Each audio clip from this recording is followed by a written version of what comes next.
Hey, what's up, Sean? Welcome back to our lesson series here.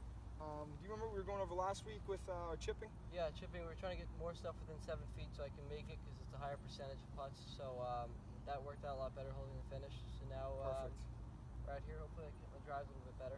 Yeah, so today we're just going to take everything we've learned from prior lessons and bring it onto the course. Okay. The big thing I want to work on here is you're swinging from the inside and swinging out to your target. But also here we're going to work on a little bit of course management. And if you see here how the hole opens up to your right a little bit more, I notice in your swing that you like to play a fade more. So with this, we're going to aim towards the left side of the rough and try to fade the ball back in, which it's kind of your natural swing. This way, it's going to eliminate that left miss, which you don't really have the left miss, but it's going to work with the right miss. So even if you do just have a tiny fade on, instead of playing the bigger fade that you have, we're going to keep it to the left side of the fairway, middle side of the fairway there. Okay. So I want you to line up like you're hitting towards the left side of the rough there. Got it. And only make sure when you address the ball, you only have a couple swing thoughts, just so your head isn't all over the place.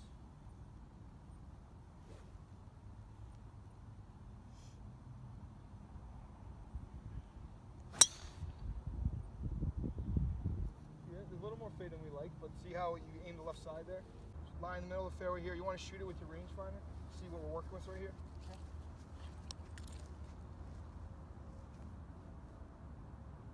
137. Alright, so the biggest thing here is we want to work on course management too.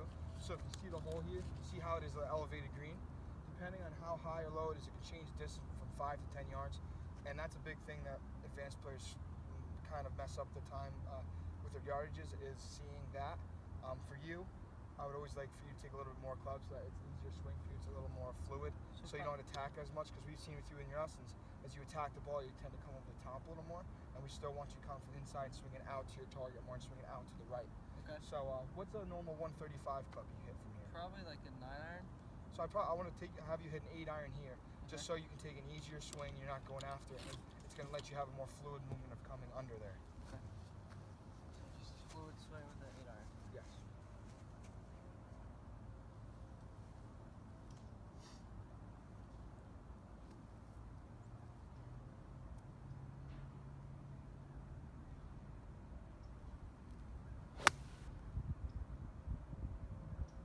That was really good there. You see your divot there? Your divot's a lot better. It's not as steep. Yeah. It's good. Yeah. Come on, good shot, man. All right, Sean, now for this shot here, you're on the right side of the green. I'm going to want you to work on the shot we're working on when we were doing our chipping lesson last week, and of getting the ball to roll out this more. So you're going to think of having a little sun break in your wrist and following through, so that you're going to work with the green you have in front of you there and roll the ball down to the hole. This way you don't really have to land it in a specific spot, but you can work on rolling it all the way down there. So let's work on finishing that hold position, or holding that finish position there that we were working on last week.